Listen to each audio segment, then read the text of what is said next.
რადგან ეხლა ჩვენ საუკუნეში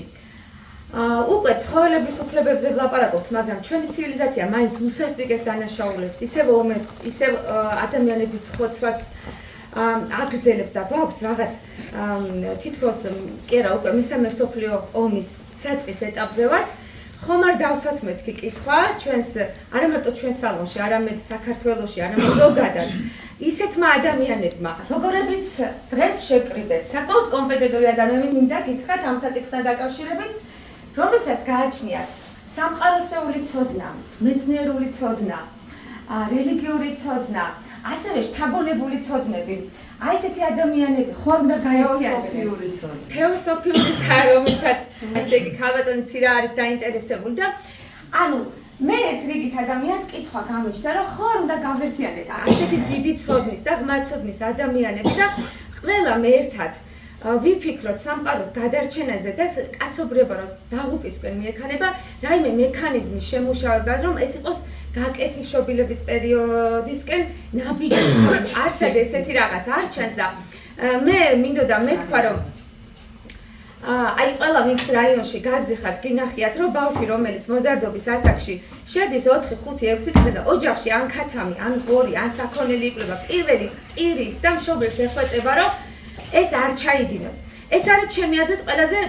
ხილული სასწაული და სამყაროსეული ახსნა იმის რომ ჩვენ სამყაროში ღმერთმა მოგვავლინა ნამდვილად კეთილშობილი ბუნებით, ყოველგვარი ძალადობის და ძალმომროვების გარეშე. და მე ხომ არ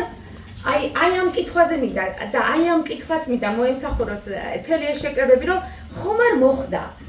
რაიმე ხელოვნური ჩარევა ადამიანების ცნობიერებაში, ადამიანების კაცობრიობის მიმდინარეობაში.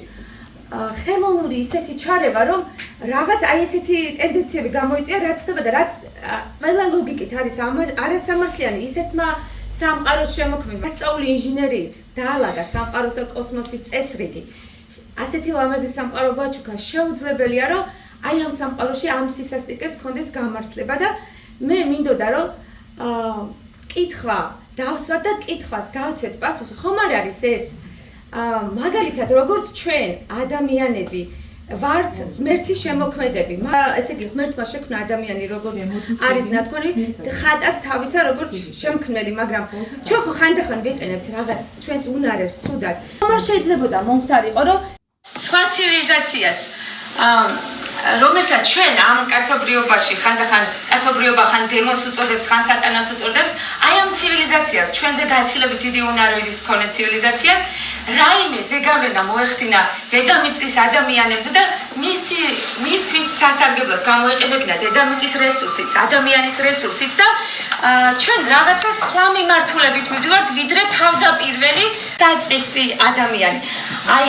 ხო არ არის ამისთვის საჭირო რომ დაირაზმოს ყველა და რაღაც სწორი მიმართულება მიეცეს კაცობრიობას, იმიტომ რომ როგორც მოგეხსენებათ ჰეგემონი ქვეყნების სათავეში ვინც არის, მხოლოდ იმაზე ზრუნავს რომ მქონდეთ ძალაუფლება და მეტი ანუ კაცობრიობას სხვა მიმართულებით არ მიდის და აი ამ მხრივ ძალიან მინდა ჩაერიოს სამნაირი ცოდნა, ასე ვთქვა და აი ერთ საკითხზე ვიმჟელოთ. პირველი ბატონ გია დღეს იქნება მომხსენებელი ბატონი გია არის მეცნიერი რაციონალური აზროვნების, რომელიც აგვიხსნის სამყარო, კაცობრიობა, არტეფაქტებით, ზუსტად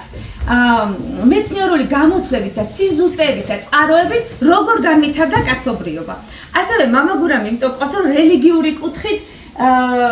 გვითხრას კაცობრიობაზე თავისი შეხედულება კაცობრიობის განვითარებაზე და ასევე ალექსანდრე კასრაძე წარგიდგენთ ძალიან ნიჭიერი ადამიანი, მაგრამ ამ შემთხვევაში აქ ძალიან ბევრი პროფესიის იმ კუთხით არის დაპატიჟებული, რომ უზარმაზარი სამყაროსეული ცოდნა აქვს დაგროვილი, მათ შორის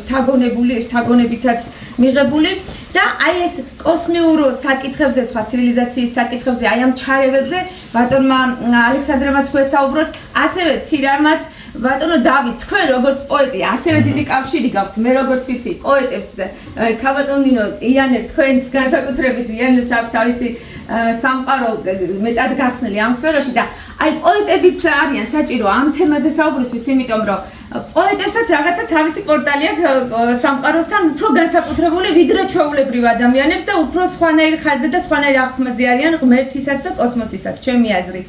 ამიტომ ყველა ეს ადამიანი, ყველა ეს ცოდნა რომ გაერთიანდეს, რაღაცა ერთი საერთო აზრი რომ მივიღოთ და რა გვაქვს ჩვენ ამ ცოდნებს შორის დიდი განხეთქილება და რა გვაქვს საერთო ამაზე რომ ჩამოვყალიბებთ. აი ამ საკითხთან დაკავშირებით მინდა რომ საუბრების ციკლი გაიმართოს. მე შემოგვივერთდება ერეკლე შონია, მალხაზ გოელუკაშვილი, ალეკო ცინცაძეც და აი ამ საუბრების ციკლში ნელ-ნელად აი რაღაცა იქნებ ერთ საერთო კეთილშობილ აზრზე მივიდეთ, სადაც ყველა გათიცოდაკაცებული ცოდნით კი არა, გაერთიანებული ცოდნით დავიწყებთ სამყაროსთვის კეთილშობილი ზრახებით მოქმედებას და დღეს რადგან პირველი გახსნა გვაქვს აი ამ საუბრების ციკლის, ბატონი გიას პრეზენტაცია ჩამოშნებთ, რომ ყველაზე რაციონალურად მოაზროვნე მეცნიერი ყავს ამ შემთხვევაში, რომელიც ფაქტებით და სიზუსტეებით გაგვესაუბრება კაცობრიობის განვითარებაზე და რამდენი წუთიანია თქვენ პრეზენტაცია ბატონო? 40 წუთიანი პრეზენტაცია აქვს, ძალიან კარგად აწყობილი უძველეს ცივილიზაციების დროიდან სასწაული არტეფაქტები. მე განსაკუთრებით დამამახსოვრდა, რომ როდესაც ბატონი გია შუმერო ფილფიტებს თარგმნიდა, ნახა ესეთი ფილფიტა, რომ მამა ეუბნება შვილო, თუ არ ისწავლე, დიდი კაცი ვერ გამოხვალ. ანუ მაშინაც ეს ფილფიტა დღეს არ წამომიღეთ, თორემ აი ამის შემდეგ, როდესაც ბატონი გია აი ესეთი ჩამოყალიბ რაციონალური აზროვნებით აგვიხსნეს კაცობრიობის განვითარებაზე, მე ყველამ გავაკეთოთ ჩვენეული ანალიზი ამ ყველაფერზე. მათ შორის პოეტებმაც, მამაგურებმა თავისთავად, იმიტომ რომ რელიგია არის ყველაზე უძველესი ინფორმაცია მაინც შემორჩენილი ამ სამყაროში. გისმენთ ბატონო გია? პირველი ხალბატონ ნატალი დიდი მადლობა მოწვეულს სტუმრებს, არაჩვეულურ ადამიანებს შესანიშნავი